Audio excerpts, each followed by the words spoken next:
وہ تین مضمون کا مجموعہ ہے، قرآن کے تین موضوع ہیں، ایک نمبر ایک توحید، نمبر دو احکامات، اور نمبر تین قصص۔ تو یہ جو سورہ الاخلاص ہے، یہ توحید کے اوپر بیس کرتی ہے، اللہ رب العزت کا تعارف ہے، اللہ رب العزت کی توحید ہے مکمل اس میں۔ تو اس لیے یہ ایک پورا سبجیکٹ کور کر لیتی ہے توحید کا، جس کی وجہ سے اس کو ون تھرڈ کہا جاتا ہے کہ قرآن کے برابر ہے۔ پھر اللہ کے رسول صلی اللہ علیہ وسلم کو اس صورت سے خاص محبت تھی۔ آپ صلی اللہ علیہ وسلم ہر نماز کے بعد پڑھتے تھے، صبح و شام کے اذکار میں تین تین بار پڑھتے تھے، سوتے ہوئے اس کا دم کرتے تھے۔ اور اس صورت کے بارے میں آتا ہے کہ اگر کوئی اس کو 10 بار پڑھنے والا کو جنت میں محل کی بشارت دی جاتی ہے۔ پھر رسول اللہ صلی اللہ علیہ وسلم فجر کی سنتوں میں سورہ کافرون کے ساتھ اگلی رکعت میں، مغرب کی سنتوں میں، پھر طواف کے نوافل میں، اور پھر وطر کی دوسری رکعت میں سورہ اخلاص کی تلاوت کیا کرتے تھے۔ تو دین اسلام کی سب سے بڑی خصوصیت ہی توحید ہے، اور اگر توحید کو نہ سمجھیں تو ہم مکمل دائرہ اسلام میں داخل نہیں ہو سکتے۔ پھر ایک صحابی کے بارے میں آتا ہے کہ وہ امیر لشکر تھے، اور وہ ہر رکعت میں سورہ اخلاص پڑھتے تھے۔ تو لوگوں نے ان کو پوچھا کہ آپ ایسا کیوں کرتے ہیں، تو انہوں نے کہا، اور رسول اللہ کو جا کے بتایا تو ان سے پوچھا گیا، تو انہوں نے کہا کہ مجھے اس سورت سے محبت ہے۔ تو ان کو خوشخبری کیا دی گئی کہ اللہ بھی تم سے محبت کرتا ہے۔ اسی طرح ایک اور انصاری صحابی تھے، وہ امامت کراتے ہوئے ہر سورت کے بعد سورہ اخلاص جو تھے وہ پڑھتے تھے۔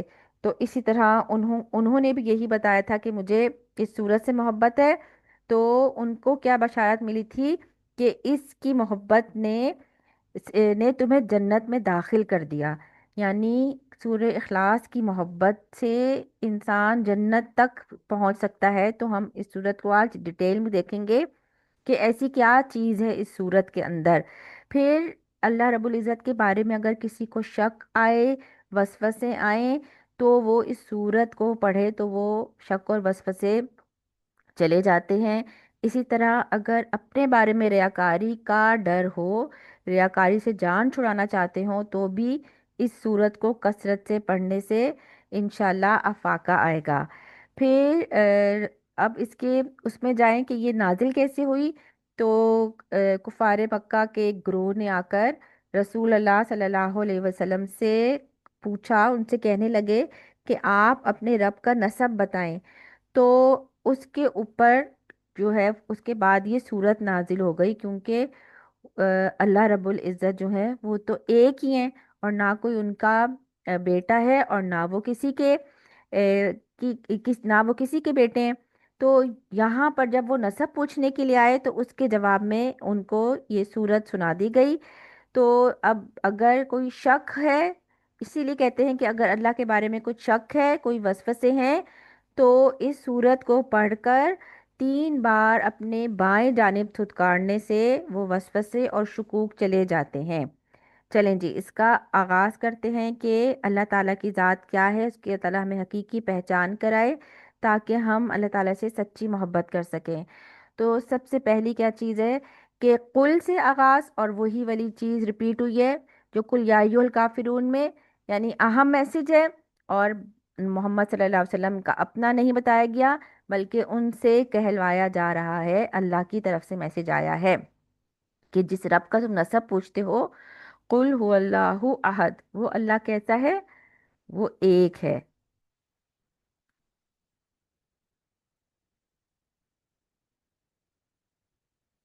آج تو ساری سلائڈ ساتھ ہی چل رہی ہیں۔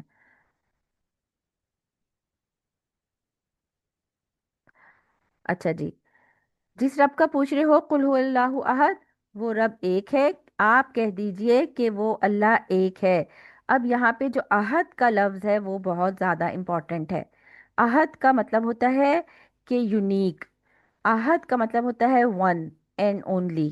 اچھا، واحد بھی ایک کے لیے استعمال ہوتا ہے، اور عربی کاؤنٹنگ میں پہلا لفظ واحد آتا ہے۔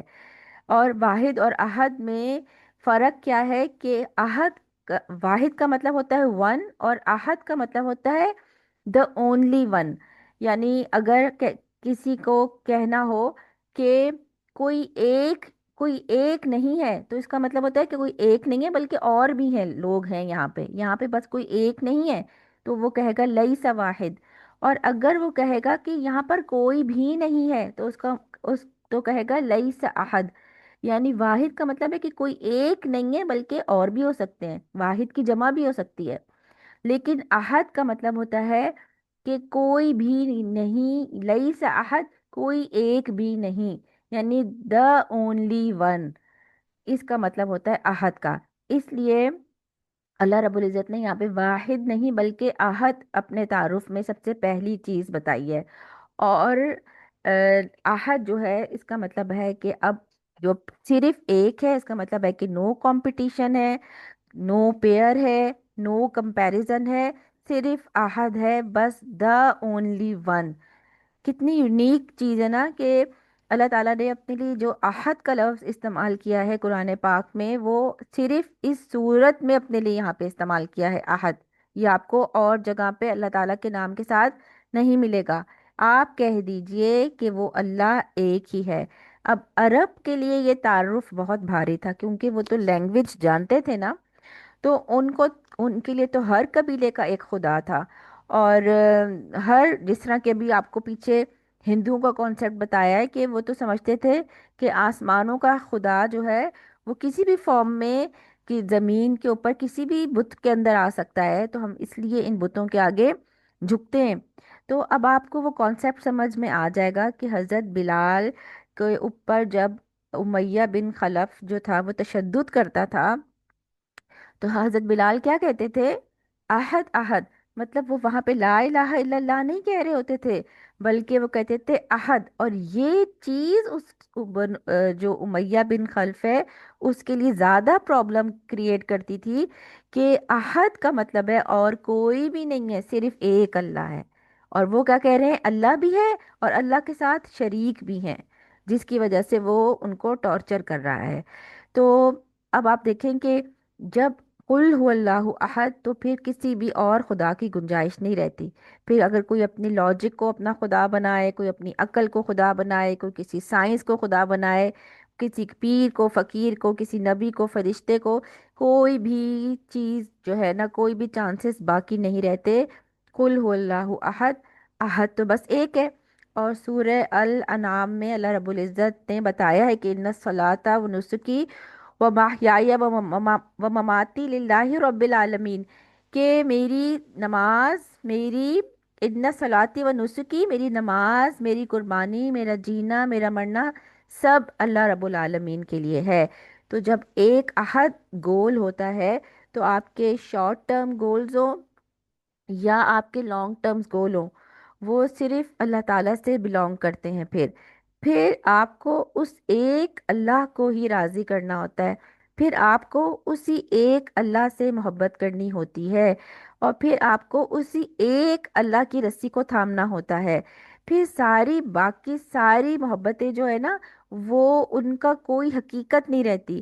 یعنی والذین آمنوا اشد حب للہ کیسے بنتے ہیں؟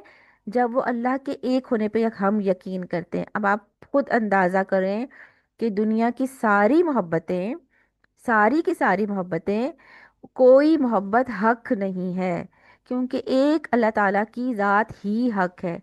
اور باقی ساری محبتیں آپ کے گیو اینڈ ٹیک کے اصول پہ چلتی ہیں، وہ ٹیمپریری ہوتی ہیں۔ مطلب جس کو آپ محبت سمجھتے ہیں، اگر آپ کی مفاد پہ ضرب پڑے تو وہ محبت جو ہے وہ ختم ہو جاتی ہے۔ اور کتنے محبت کے دعوے جو ہیں وہ کتنی جلدی ختم ہو جاتے ہیں۔ لیکن جو اللہ تعالیٰ سے محبت ہوتی ہے اتنی پیور ہوتی ہے کہ وہ انسان کے آخری سانس تک چلتی ہے۔ تو جب ہم آہت کے اوپر آ جائیں گے، تو ہمارے دین کے معاملے میں قربانیاں دینی آسان ہو جائیں گی۔ تو کیونکہ ہم ابھی آہت کے اوپر نہیں ہیں، ہمارا وہ لیول نہیں ہے کہ ہم اللہ تعالیٰ کو ایک سمجھ کر، سینٹر آف لائف سمجھ کر وہ والی مشقتیں اور محنت کریں جو صرف اللہ تعالیٰ کو راضی کرنے کے لیے ہوں۔ تو جبھی تو ہم زیادہ خوار ہوتے ہیں، جبھی ہم زیادہ تھکتے ہیں، جبھی ہم جلدی مایوس ہو جاتے ہیں۔ تو اس چیز کے اوپر، اس پیٹرن پہ اپنے آپ کو اس چیز کے اوپر لے کر آنا کہ قل هو اللہ احد، بس اللہ تعالیٰ ایک ہی ہے، وہ اللہ جس کا تعارف کیا ہے، وہ ایک ہے۔ پھر اگلا تعارف کیا بتایا کہ اللہ الصمد، اللہ تعالیٰ بے نیاز ہیں۔ الصمد، پہلے احد اور الصمد، اور الصمد پورے قرآن میں استعمال ہی یہاں پہ ہوا ہے، اور پورے قرآن میں الصمد کا لفظ آپ کو نہیں ملتا۔ تو الصمد جو ہے وہ اس کے ساتھ اگر دعا کی جائے تو اس کے ساتھ کی جانے والی احد اور صمد دونوں کے ساتھ کی جانے والی دعائیں قبول ہوتی ہیں۔ اچھا، اب عرب لوگ کیا کرتے تھے، وہ سمد کا لفظ یوز کرتے تھے ٹیبل راک کے لیے، کہ سمندر کے بیچ میں جہاں پہ ان کو ہوتا تھا کہ اپنی کشتیاں ہم یہاں پہ باندھ دیں کسی ایسی ٹیبل راک سے کہ جو خود تو کسی سے نہ جڑی ہو لیکن کشتیاں جو ہیں وہ اس سے جڑ جائیں، تو سمد اس کو کہتے ہیں جو دوسرے کو سہارا دے لیکن وہ خود کسی کا سہارا نہیں لیتا۔ اور سمت کا مطلب ہوتا ہے ایسی ٹھوس چیز جو اندر سے خالی نہ ہو، یعنی بھری ہوئی چیز جس کے اندر خلا نہ ہو اور اوپر سے بھی اس کے اوپر کوئی چیز چڑھی نہ ہو، اتنی اوریجنل چیز کہ نہ کوئی چیز اس کے اندر جا سکتی ہے اور نہ کوئی چیز اس سے باہر نکل سکتی ہے۔ تو اللہ رب العزت کی ذات الصمد ہے، تو اس کا مطلب ہے کہ اس کی ذات جو ہے وہ کامل ہے، اس کا مطلب ہے کہ اللہ رب العزت کی ذات پرفیکٹ ہے، اس کا مطلب ہے کہ یہ وہ ذات ہے الصمد جس کو زوال نہیں ہو۔ اب آپ یہ سوچیں کہ عرب اس کو کیسے لے سمجھیں گے جب ان کو کہا جائے گا قل هو اللہ احد، اور کون ہے اللہ الصمد، وہ جو پیور ہے، وہ جو پرفیکٹ ہے، وہ جس کو آفت اور مصیبت نہیں پہنچتی۔ الصمد وہ ہے جو ہمیشہ غالب رہتا ہے، کوئی اس کو اوور پاور نہیں کر سکتا، وہ جس کے سامنے حاجتوں کے لیے اس سے رجوع کیا جاتا ہے، وہ جو ہر چیز جو ہے وہ اس کی طرف قصد کرتی ہے، اور وہ جو ہر کوئی اس کا محتاج ہو لیکن وہ کسی کا محتاج نہ ہو۔ کتنا زبردست اللہ رب العزت کا تعارف ہے ایک چھوٹے سے لفظ میں الصمد۔ اور اسی لیے جب آپ الصمد کہہ کے اللہ الصمد کہہ کے دعا مانگتے ہیں تو آپ کی دعا قبول ہوتی ہے۔ تو میں آپ کو 10 سیکنڈز دے رہی ہوں کہ آپ اللہ الصمد کر کے کہیں اور دل کے ساتھ کہیں اور اپنی حاجت اللہ تعالیٰ کے آگے رکھیں، ٹھیک ہے؟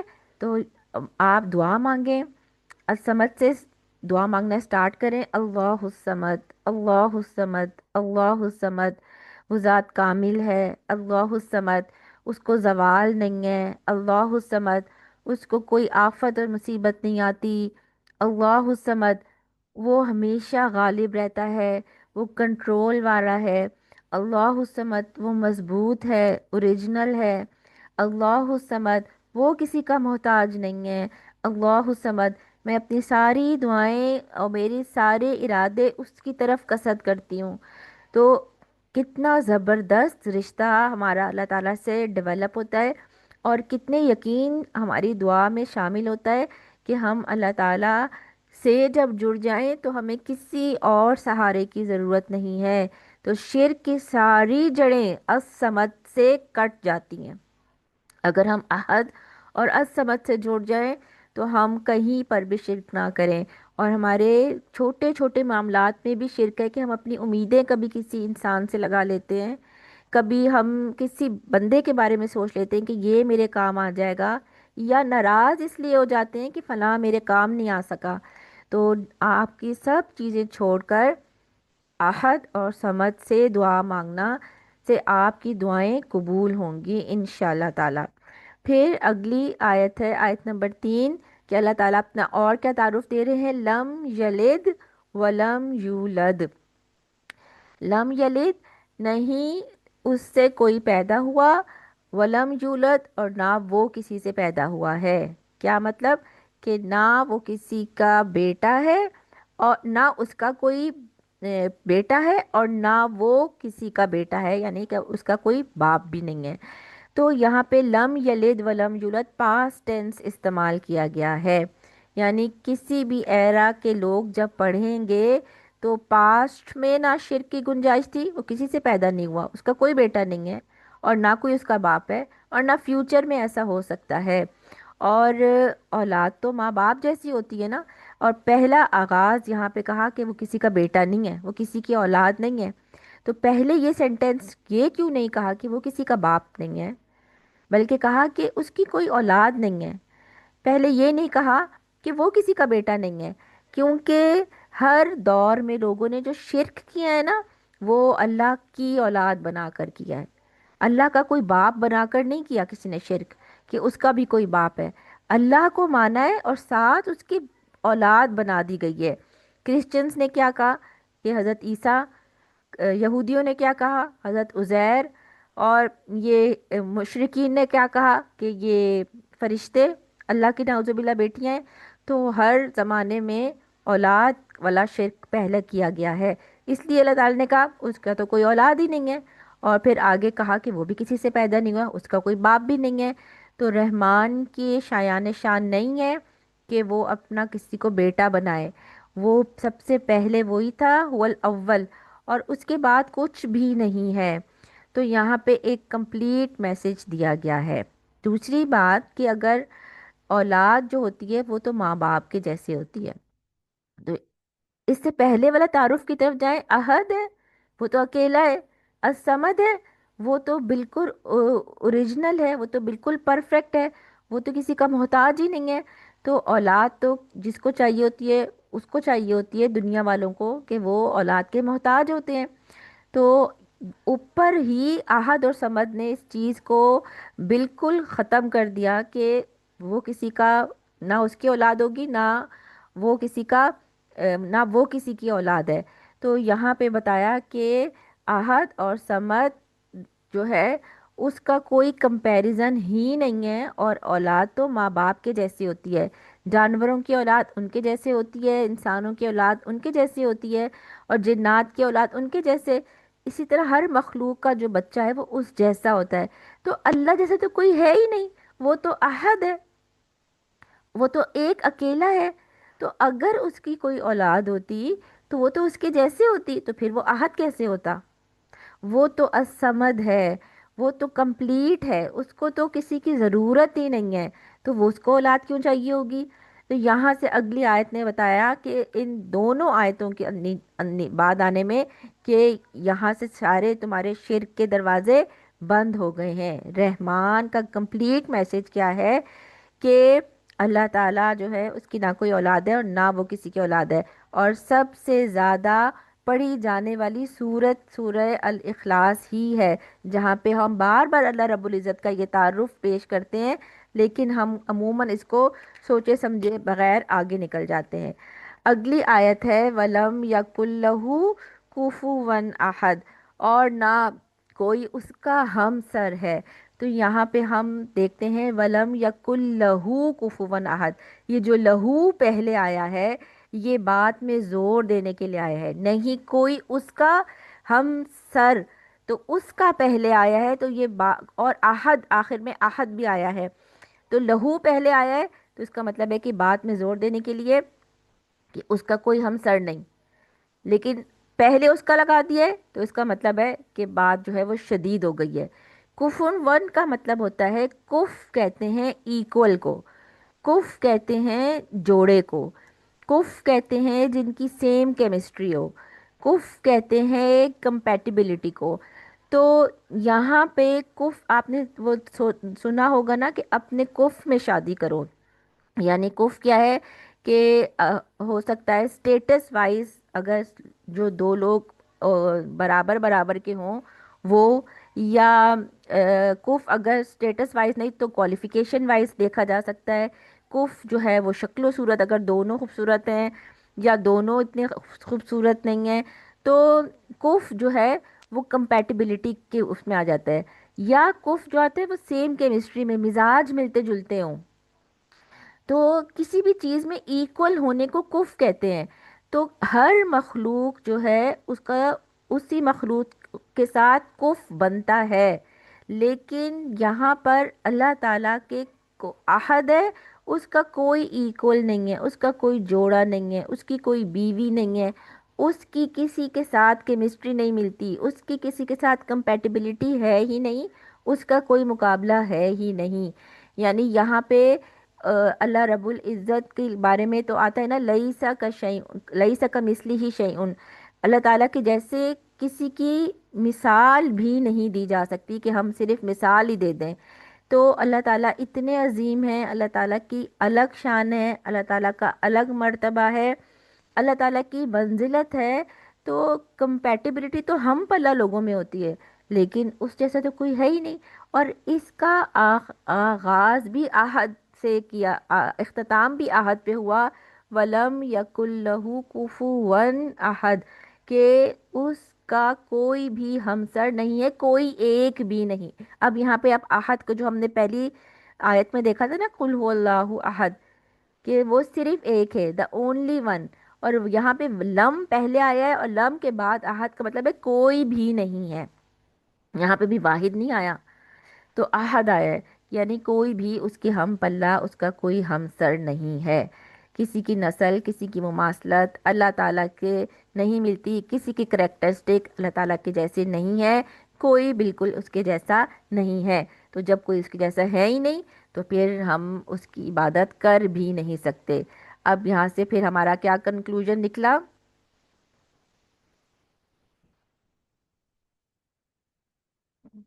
کیا ہو گیا؟ اچھا، کنکلوژن ہمارا نکلا کہ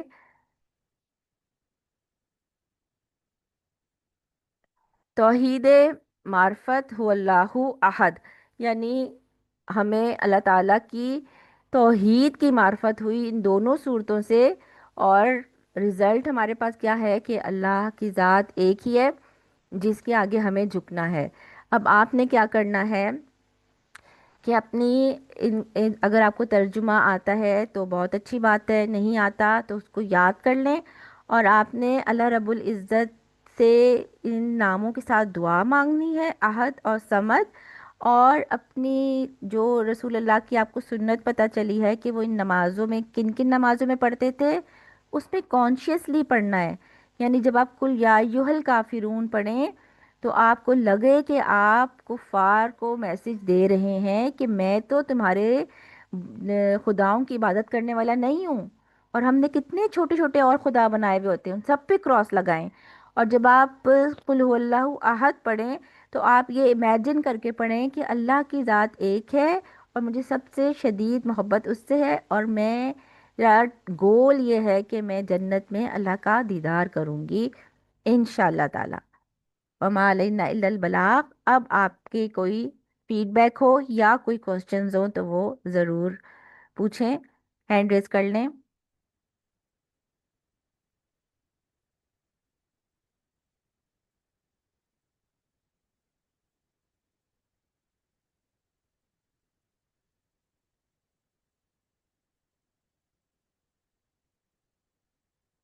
جی نگہت، میرے پاس، جی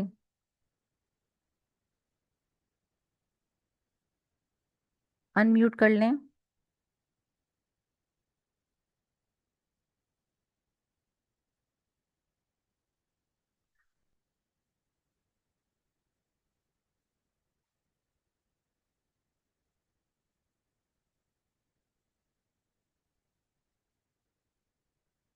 جی ان میوٹ کر لیں نگہت۔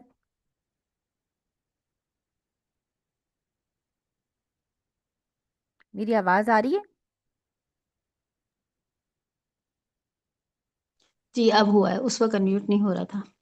جی کوشچن تو نہیں، بس وہ ایک جو آپ بتا رہی تھی نا کہ اللہ تعالیٰ کی صفت ہے کہ وہ صرف وہی ایک الہ ہے واحد، احد کی اس میں اللہ تعالیٰ کے لیے آتا ہے احد کا نام، اور ہم کیا کرتے ہیں، ہم نے اس کو واحد کے طور پہ لیا ہوا ہے، اور واحد کس کے لیے آتا ہے؟ غیر اللہ کے لیے استعمال ہوتا ہے نا، کہ واحد کے بعد اس کے بعد بھی ہے جو واحد ہے، پھر تسنی آگے گنتی میں جیسے الفاظ شروع ہوتے ہیں۔ تو ہمارا جو روزانہ کے روٹین میں جو بھی ہم کچھ کر رہے ہیں، تو ہم احد کر کے ہم اس بات کو نہیں لے رہے، ہم واحد کے اس میں لے رہے ہیں کہ ہم نے اللہ تعالیٰ کے سوا کتنی چیزیں بنائی ہوئی ہیں اپنا الہ کے طور پر، اور